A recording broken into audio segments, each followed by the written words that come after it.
Hey, how's it going? I'm James Harper. Welcome back to the Two Cents Worth podcast. And I am super excited to speak with you today because we're going to do a quick hit episode on the importance of data gathering when we are doing our cold outreach. Now, I really think data gathering when it comes to objections and typical prospect response when I'm thinking of people who really pound the phones and cold calling. So if that's you, then this episode's definitely for you. But we really should be gathering data at all points of our venture when it comes to our cold outreach.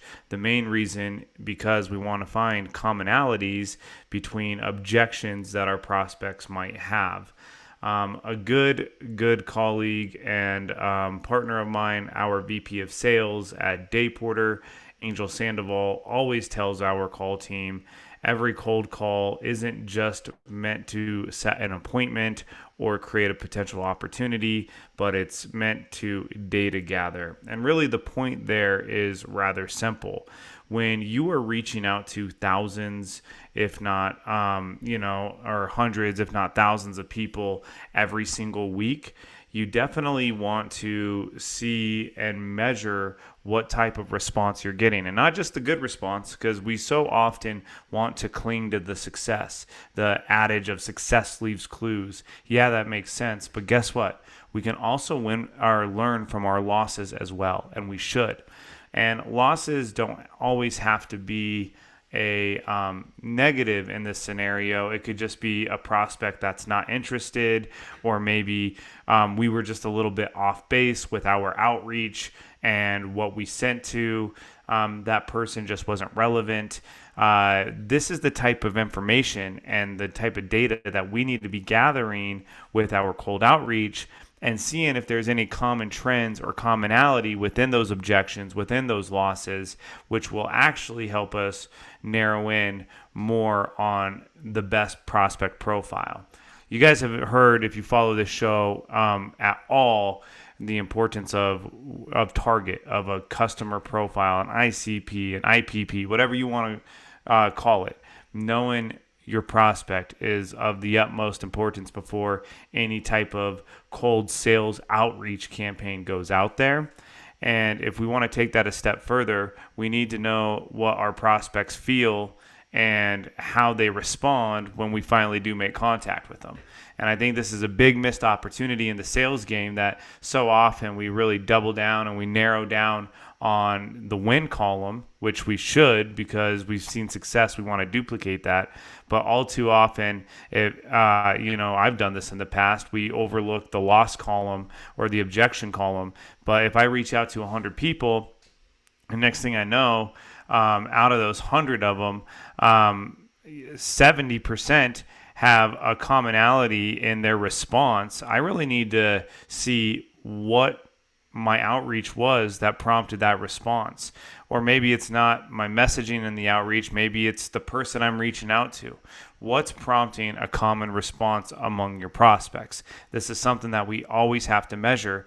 And once we find that commonality, we should be able to take some sort of information, have some sort of direction, which is so critical in the cold outreach world, on what the best next step is. Maybe there is no next step at that point, or maybe there's a different sort of follow-up at that point, or maybe we need to sequence our follow-up a little bit differently. Maybe that person doesn't prefer email as a channel and they'd rather have a text message, whatever the case may be.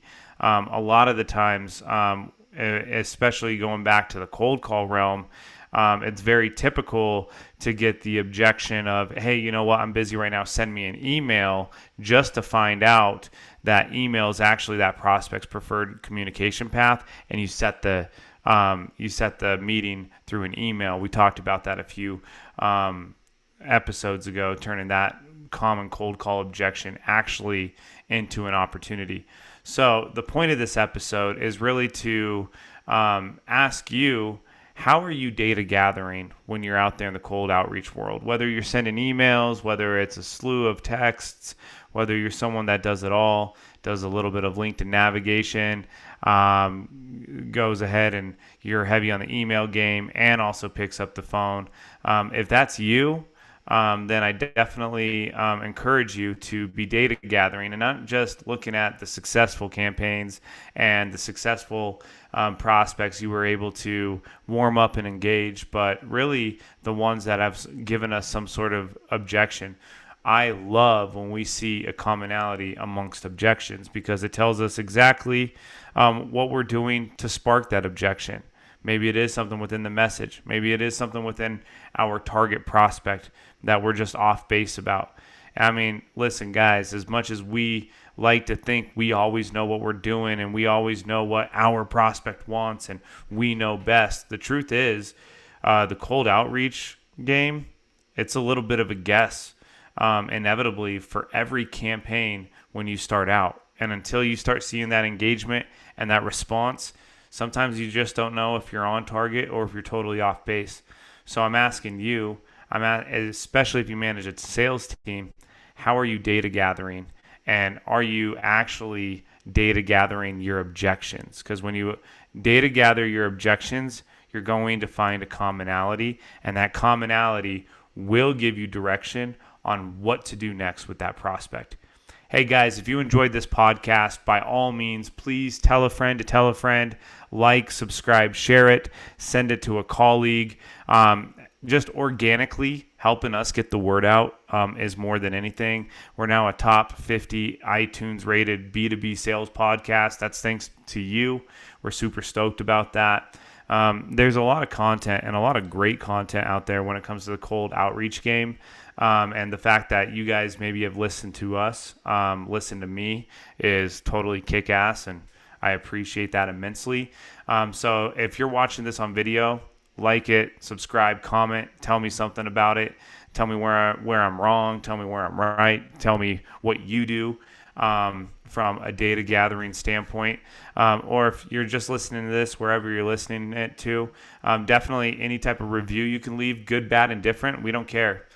We appreciate it for sure. And as always, you can find our parent company, agencyflare.com. Find more out about us, but our primary business is now dayporter.com. Until next time, guys, salute.